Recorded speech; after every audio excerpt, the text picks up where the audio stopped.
SABC sport reporter Velile Mbuli. Velile, welcome to the program.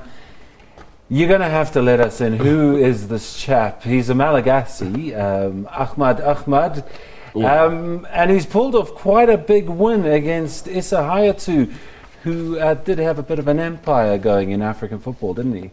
You know, last night I was sitting in that seat and I did say that this man today, he's going to send some shocking waves around the continent. And you know, I think the problem here, and as I had said yesterday, it was not more about Ahmad looking to be the CAF president, more than Africa felt it is time that we get a new and a fresh football leader on the continent. This is a man who was going for his 8th term. I mean, you go back to 1988 since he's been the CAF president.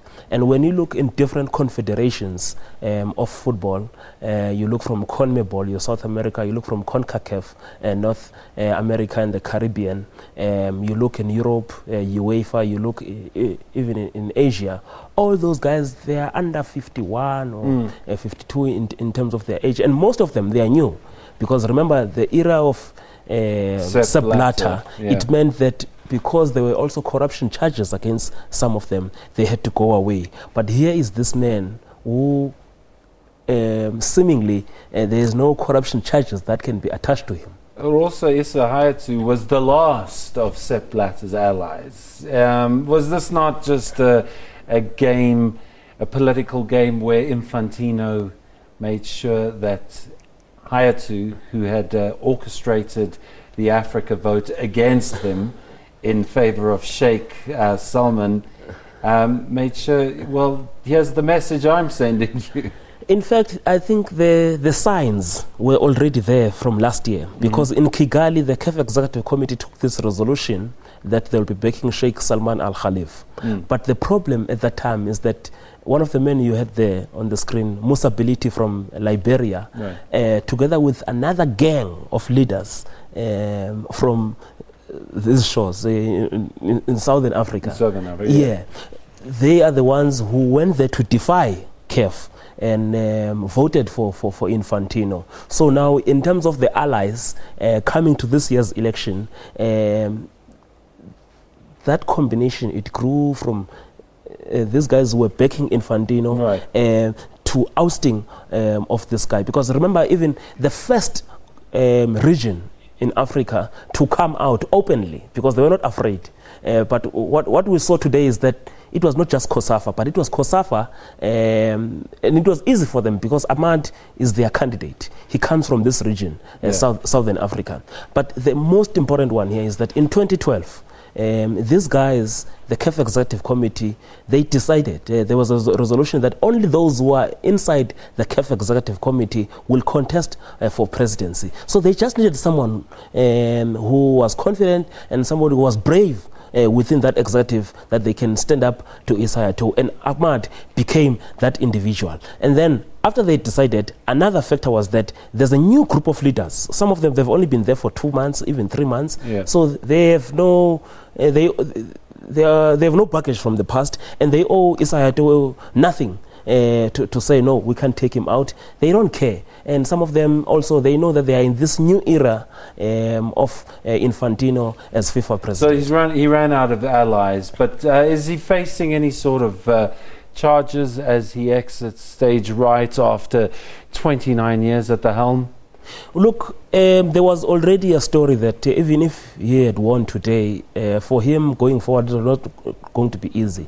Because as we speak now, he's yet to go back to Egypt. Because in Egypt, there are charges that have been trumped up by the law enforcement agencies there that have got to do with the Lagadier contract.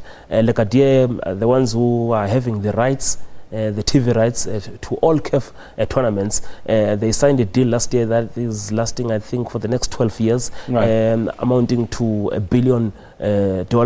So that is the situation for him. Deals. In fact, apparently that case that is going to court in Egypt has also been forwarded to the FIFA Ethics Committee. So there was a possibility that once he goes to court for criminal charges, he was going to be out from FIFA. But I think Together for Change. Together for Change. So that's Ahmad Ahmad's manifesto. You spoke with him. A lot of ideas, but he was the first to admit that ideas, when it goes into practice, sometimes it's a little bit tricky. But we are anticipating a fresh breeze to blow through African football. Actually, the contract I'm talking about, this 12-year deal, because, African football and Africa as a whole, it has improved to an extent that we've got world-class broadcasters on this continent who can manage to do anything that is being done in Europe. Yeah. But in this... Haven't been given a chance. Exactly. Yeah. I mean, we've just came back from an AFCON Under-20 tournament.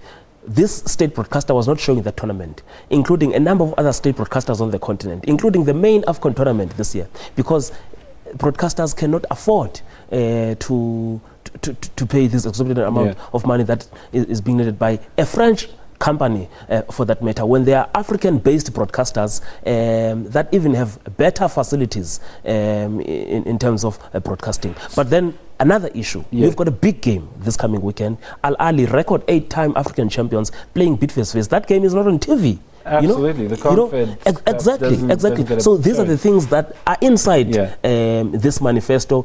Some of the things they want to correct, and also aligning the African calendar with the rest of Africa, of world football, because Issa Hayatou was adamant that there was not going to be any change to that, and that's just going to make life easier for everyone, for the players, the spectators. Even if they're not going to do it, but at least the conversation should be there. I was reading another interview, a Q&A he had done last night with one of the colleagues on the continent. Just the tone of his responses, Issa Hayatou, you could tell that this is a man who is intolerant of what is happening in our football. Been in power too long. Exactly. And if you listen to his speech today and the tone of his speech today, especially towards FIFA, you could tell that this is a man who is fighting. In fact, at some stage I was worried, if this guy is winning, now how is this relationship going forward going to be between FIFA and CAF? Because one of the problems that you are facing already is that for a very long time, they've been locking South Africa out. They've been locking Nigeria out of the CAF executive. Now these are the two biggest economies in Africa, South Africa and Nigeria. And also, they've closed an office. FIFA closed an office in Cameroon. They closed an office in Botswana. I think the other one was in East Africa. And they're remaining only with the office in Dakar in Senegal and the new office that is opening here at Safari House in Johannesburg. And Issa Hayatou this morning had a problem with that. Well, he's part of the past now.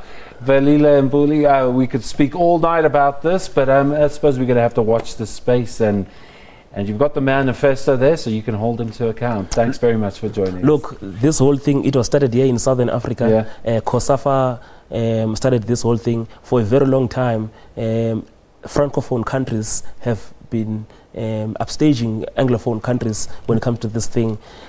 It's our time, not our time to eat, but our time to rule. Together for change. Velile, thank you very much. Sure. We're going to take a